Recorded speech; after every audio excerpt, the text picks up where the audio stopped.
সংবাদটা খারাপই বলা উচিত। আমাদের বাংলাদেশ সেনাবাহিনীর যারা মানে জওয়ানরা আছেন, যাদের একটা মিশন থাকে, মিশনটা হচ্ছে যে সবাই তাদের চাকরি জীবনে একবারের জন্য হলেও জাতিসংঘের যে শান্তিরক্ষী মিশন আছে সেই মিশনে যেতে চান। এটার অনেক সুবিধা, রিস্কও আছে।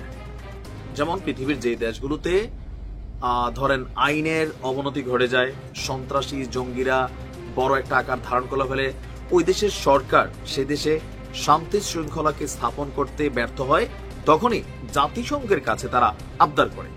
আর জাতিসংঘ তারা তাদের নিজস্ব বাহিনী পাঠায়। তো জাতিসংঘের কি নিজস্ব বাহিনী আছে? না, জাতিসংঘের অন্তর্ভুক্ত যে রাষ্ট্রগুলো আছে সেই রাষ্ট্রগুলো থেকেই মানে জাতিসংঘ তাদের সোলজার্সকে পিক করে। তো এর মাঝখানে জাতিসংঘে সেনাবাহিনী বা বিভিন্ন যারা বাহিনী আছেন মোতায়েনের বেলায় বাংলাদেশ খুবই টপ লিস্টের একটা দেশ।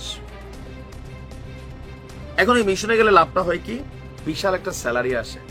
ধরেন মূল বেতনের সাথে প্রতি মাসে বিদেশি টাকায় সম্ভবত 1-1.5 লক্ষ 2 লক্ষ টাকা আসে। আবার একটা ভালো গ্র্যাচুইটিও তারা পান, ওইখান থেকে 2 বছর, কেউ 4 বছর অথবা কেউ 5 বছর মানে মিশনটা করে আসতে। একটা মিশন মোটামুটি একজন আর্মি পার্সনের লাইফ সেটেল করে দেয়। এখন সেই মিশনেও দুঃসংবাদটা হচ্ছে বাংলাদেশ থেকে জাতিসংঘের সেনাবাহিনীর লোক পাঠাবে না তা না, ট্রাম্প বৈশ্বিক কূটনৈতিক কার্যক্রমের যে বাজেট আছে সে বরাদ্দ নজিরবিহীন ভাবে অর্ধেকে নামিয়ে আনার প্রস্তাব দিয়েছে যুক্তরাষ্ট্রের পররাষ্ট্র মন্ত্রণালয়। একই সঙ্গে মন্ত্রণালয়ের অনুরোধের প্রেক্ষিতে জাতিসংঘে শান্তিরক্ষী মিশনে যে অর্থায়ন ছিল আমেরিকার, সম্পূর্ণভাবে বাতিলের সুপারিশ করেছে মার্কিন ব্যবস্থাপনা এবং বাজেট কার্যালয়, office of management and budget বা OMB। আগামী 1 অক্টোবর আসন্ন অর্থ বছরের জন্য OMBর তৈরি একটা খসড়া প্রস্তাবনা আপনার ট্রাম্পের কাছে গেছে, খবর রয়টার্সের। শুধুমাত্র মার্কিন পররাষ্ট্র দপ্তর নয়, বিভিন্ন বিদেশে মিশন, জাতিসংঘ, জাতিসংঘের বিভিন্ন অঙ্গ সংগঠন এবং ন্যাটোর জন্য এটার বরাদ্দ কমানোর জন্য বলা হয়েছে, তবে সম্পূর্ণ বন্ধ করার জন্য বলা হয়েছে জাতিসংঘকে। তো আমেরিকার এই সিদ্ধান্তে সেনাবাহিনীর কি আসলে দুঃসংবাদ হলো, তাই না? দুঃসংবাদের মূল যেটা, আমেরিকা মানে আমাদের সেনাবাহিনীর সোলজার্সরা বা যারা যেখান থেকে যায় তারা এই যে টাকাটা পায়, ওই টাকাটা আসলে কিভাবে আসে? জাতিসংঘের নিজস্ব একটা বাজেট আছে। যেমন ধরেন আপনি সোমালি গিয়ে ডিউটি করবেন, তো সোমালিয়ার সরকার কি আপনার টোটাল বেতন দেবে? না, তারা নির্দিষ্ট একটা বেতন দেবে তাদের ইকোনমি অনুযায়ী। আর এই যে বাজেটটা থাকে জাতিসংঘের বাজেট, বিভিন্ন কিছু, হ্যাঁ, এই বাজেটটার ম্যাক্সিমাম যে অর্থায়ন এগুলা কিন্তু ধনী রাষ্ট্রগুলো করে, লাইক আমেরিকা, ইউরোপ সহ বিভিন্ন দেশ।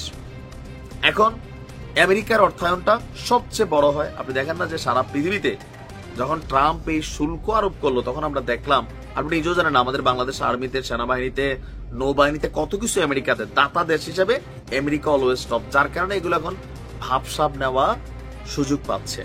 আবার দেখেন আমেরিকা এরকম সিদ্ধান্ত নিতে গেলে ন্যাটো ঘুমাই যাবে, জাতিসংঘ বড় ধরনের একটা ধাক্কা খাবে। কোথায়?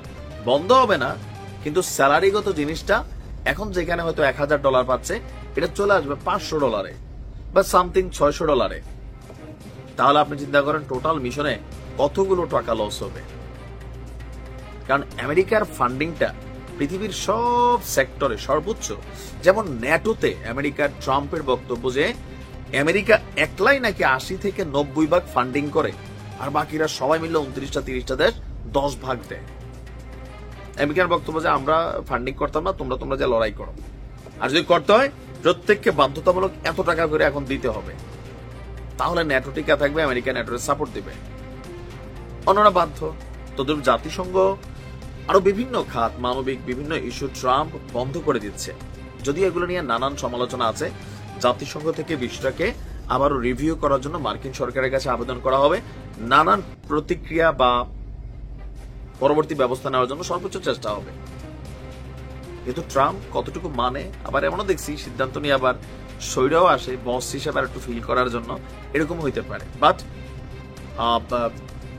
সিচুয়েশনটা খারাপের দিকে যাবে যদি আমেরিকা সত্যি এখান থেকে সরে যায়, কার্যক্রম অনেক কিছু বন্ধ হয়ে যেতে পারে। যাই হোক, দেখা যাক কি হয়। বাট রানিং যারা আছেন টেনশন নাই, নতুন করে যারা আগামীতে যাবেন সেই ক্ষেত্রে হয়তো এখানে একটা ইফেক্ট পড়বে স্যালারিতে। ভালো থাকো।